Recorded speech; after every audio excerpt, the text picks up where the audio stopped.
As a result of COVID-19, many college and university instructors now have to teach online.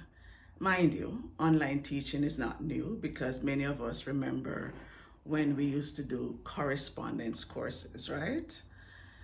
Anyway, we now have to teach online, and the challenge is making it engaging so that our students can be engaged, entertained, and so that they can learn.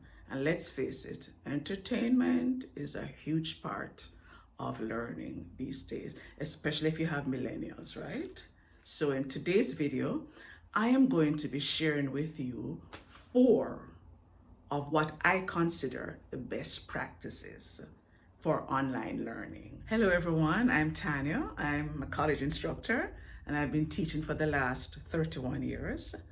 I've taught the same online class for the last 15 years, and it's a business writing course.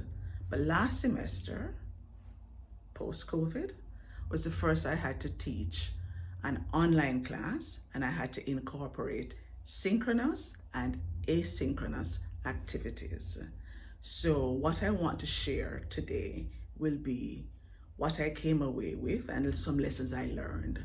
And one of the books that I would highly recommend is the Online Teaching Survival Guide. That has helped to kind of cement a lot of my thoughts. They have 14 best practices, but I chose what I consider to be the top 4 because those are the ones I used and those are the ones that really worked for me. So that's what I'm going to be sharing with you today. What I consider to be the 4 best practice. I had to get the glasses because I don't know who I was fooling. I can hardly see without them. Okay, so best practice number 1 is be present at your course. You want to make sure that your students know that you are there. You don't want to just leave them to do whatever they want to do. You want to be present. Now, for me, this presence begins the week before the class starts. So I send them an email, just letting them know what to expect in the first week. And if there's going to be like a synchronous part, I'm going to give them the date for the first time that we will be meeting so that they have an idea and they feel that I am directing the class. So I email them before they begin, before the class begins, and on the day that they get access to the course, once they log on, they will see my introduction. And I make sure to be the one to post first. Always post first, because if you don't post first, they will post first. And if they're not aware of net etiquette, then things sometimes can go south very quickly. In addition to posting first, during the week, you want to be present also. So whenever you can, do a midweek announcement, send email during the week, and at the end of every week, you want to do a wrap up. You want to say something like, okay guys, so we've just completed the first week, we learned this, blah, blah, blah, blah. Now let us think about next week when we'll be doing. So you want them to know you're present. And another way that you show your presence is when they do any kind of discussion. Suppose, like for example, for my writing course, you know, one of the assignments I gave them, like, what are the differences between academic writing and business writing? And I noticed the responses weren't quite on target. So I just did a video where I gave them feedback. I said, I noticed some of you said blah, blah, blah. So that's one way that you can give them feedback, but that's one way that you also establish your presence. They should never say, I don't know anything about the instructor. I don't think the instructor cares. Every week, and because it's online, we actually need to be a little bit more present than if it were face-to-face. So think in terms of checking in with that class at least 3 times for the week, you know? Yeah. 3 times, guys. It really tends to be better when they see more than less of you. Best practice number 2, well, my best practice number 2 is create a variety of individual work, small group work, large group work, whole class presentation or attendance work. You never want it to be routine, and you never want them to know what's coming next. Oh, we're going to do this, then we're going to do that, then it's going to be that. No, you want to always be switching things up. So sometimes all they'll be doing in one particular week is participating in the threaded discussion. Another week, you want to give them something where they have to work maybe with one partner. And I usually think in terms of low stake assignments. Usually those are probably only worth 1 mark anyway, because especially at the beginning when they don't know each other and they're learning the content and their learning is still just climbing up. Whenever you give them things to do together with someone else, you want to make sure it's more of maybe a brainstorming kind of activity rather than something that they're going to be graded on. But you want to have variety. So sometimes it could be even peer feedback when they give each other feedback, or it could be a group of 3 where you ask them to get together and to do a role play. I've done that with my interpersonal communication class. Or you could have you could actually have a synchronous meeting, and then you put them in breakout rooms and they do things together and then they come back. But you want to do as much as you can to make it variety, because variety is the spice of life, right? So that's practice number 2. Try to have a variety of activities. Oh, my third best practice number 3 is prepare discussion posts that include or invite responses, discussion, reflection, questions. You never want to just tell them to post something and that's the end. Because remember, you're also trying to work towards engagement and community building. So you ask a question and you have to give them the instructions. You have to say, what do you think? And comment on someone else's post.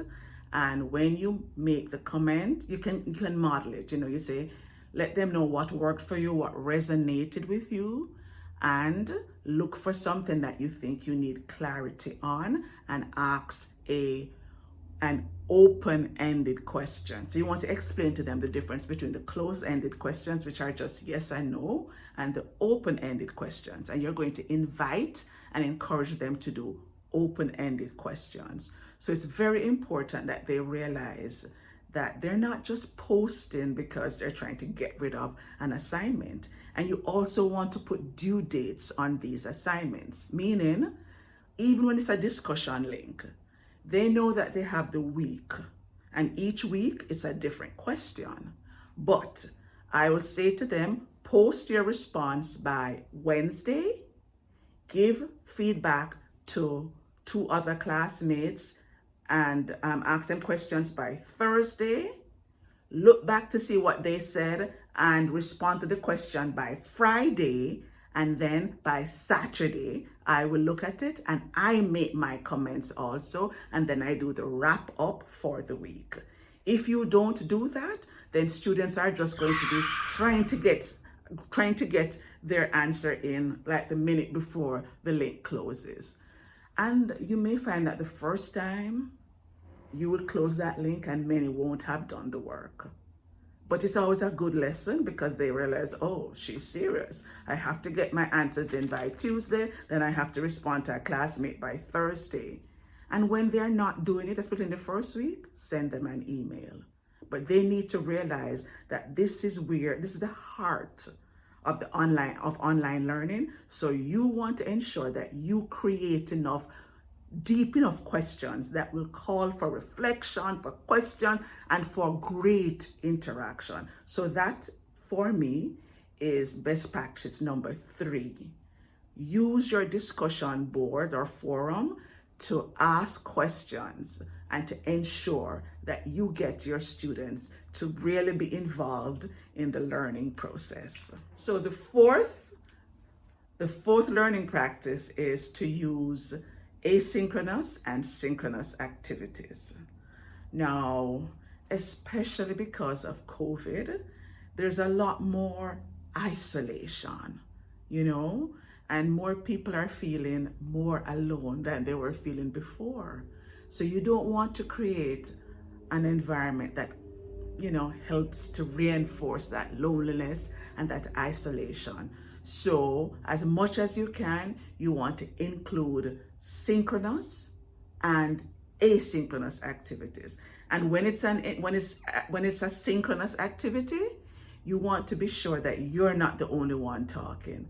Encourage as much student to student talking and some student to instructor talking, and just a lot of collaboration, because you want to use that time not only for them to listen to you give a lecture, because they will fall asleep. So when we meet for our synchronous meetings, the first thing I tell them, everybody turn your camera on. Because the first time when I did not tell them to turn the camera on, I was talking to a student and wondering why the student was not responding. And let's say the person was Tanya. Tanya, are you there? Tanya? And I did that for like half hour before Tanya came back. So when students do not turn their cameras on, you don't even know if they are there. Now, if they're there and they want to be on Instagram, that's fine. But you want to see, you want to know that you can see them there. So, and you want to ensure that when it is a synchronous meeting, there's stuff to do and you're keeping them engaged.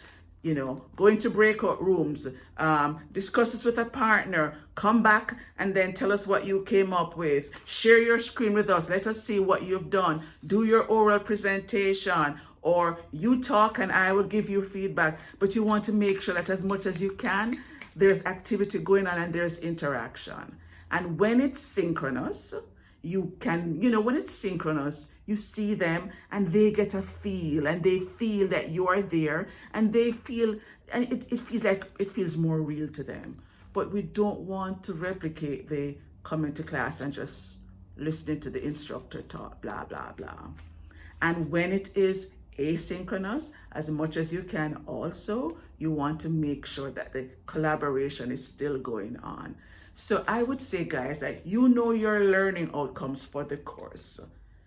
Technology is secondary. The learning is first. So what we need to do is figure out what we want to achieve, and then we want to see what we can do and how we can add synchronous and asynchronous activities to ensure that we promote learning and retention. Because in an online class, students sometimes forget. They forget to check in 1 week, they forget to check in the second week, they forget to check in the third week, and then in the end, they're done. So you want to really be on top of them. And remember, send that email. Each week, what I had was my attendance list, and I looked to see how many people participated. You know, you just do a quick check. And then, like I know from my writing class, the first 2 weeks, only the same 14 kept posting. So I sent them an email, and in that email, I reminded them that I know that many of them were struggling. I know it's hard sometimes, guys, but remember, reach out. Remember, we have counselors here at the college, and sometimes they just need, after that email, they all turned up after that. So a lot of times they just want to know you care. So as much as you can, reach out to them and make sure you have a combination of activities. So those are my 4 top best practices, and I hope you learned something from them. And let's continue the discussion. And if you have any better practices that you want to share, feel free to share in the comment section. So until I see you again, talk to you soon. Bye-bye.